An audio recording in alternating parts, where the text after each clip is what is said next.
Cyclone Debbie has continued to wreak havoc on Australia's east coast, with large areas of Queensland and northern New South Wales battered by torrential rain and heavy winds, causing widespread flooding, school closures and evacuation orders for thousands of people. Some areas received almost 500 millimeters of rainfall on Thursday, and the wild weather, which forced the Queensland government to close schools and send public servants home, has been forecast to intensify through the evening. Parts of Brisbane received 226 millimeters of rain, twice the average monthly rainfall for the city for March, in the 24 hours to Thursday evening.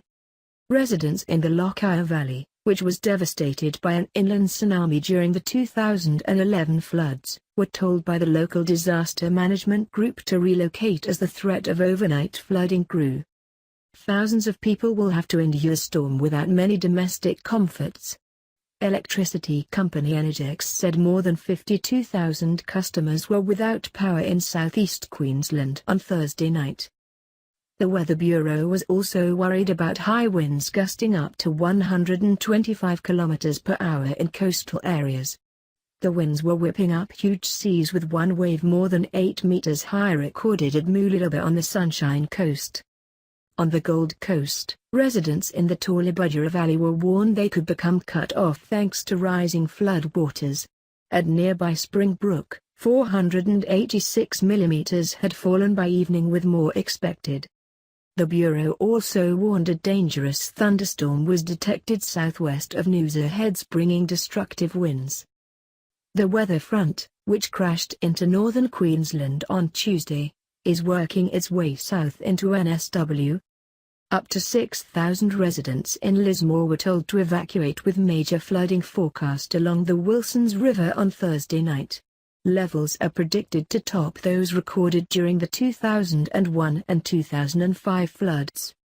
Closer to the Queensland border, residents in South Murwillumbah, Kandong and Tumbulgum areas were also been ordered to leave, with the Tweed River experiencing major flooding. Up to 417 millimeters of rain fell over the Tweed River Valley in the 24 hours up to 6 p.m. on Thursday. People in Tweed Heads South and West, Chindera, Kingscliff, Finglehead and Bilambul were told to evacuate too. Do not delay your evacuation. Roads will be congested or closed. You could become trapped and need rescue, the SES said in a statement. The SES conducted more than 30 flood rescues on Thursday. NSWSCS Acting Deputy Commissioner Mark Morrow said time was of the essence. Of course, we're moving into the hours of darkness through the afternoon, and we've got more rainfall due tonight, he told ABC TV. Further south, a severe weather warning has been issued for destructive winds, heavy rainfall, abnormally high tides and damaging surf along the coast north of Sydney. Winds averaging 65 km per hour, with gusts in excess of 90 km per hour, are forecast for the coastal fringe from Sydney to Forster on Thursday night, and from Sydney to Yamba overnight into Friday, the Bureau added. In northern Queensland, the skies cleared to give people some respite and allow Army and Energy Company crews to assess and repair damage on the ground. In Ayr, where the cyclone made landfall, a bull shark washed up on a road, prompting calls for people to stay out of floodwaters. Highway access from the north was restored after the road was blocked at the height of the storm on Tuesday, but locals in Bowen and other communities were into their fourth day without power or running water. Long queues formed at petrol stations for fuel, and people flocked to reopened supermarkets to buy essentials. One Bowen resident, Laurie Brazil, said, "We've got a generator fuel and cold beer, the worst part is no water." Overseas visitors were packing up and moving out of Airlie Beach, where they had spent 4 days without essential supplies. Nana Ring, from Denmark, had arrived in Airlie Beach with 4 friends in the days before the cyclone hit, in the vain hope of visiting the Whitsunday Islands.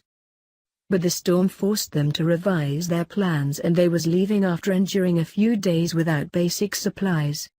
"We haven't had a shower for 4 days and we're down to a few bananas and we've basically lived off chips," she said. Queensland Emergency Services Commissioner Katarina Carroll said she was stunned there had been no lives lost or significant injuries in northern areas. "Extraordinarily surprising, but I think the community has been listening to warnings," she told the 9 network. "The difficulty with last night was you couldn't see. It was dark, but also the conditions were horrendous. We couldn't move. In 2-story houses there was water actually buffeting of the second story, so there was an extraordinary spike in the 000 calls.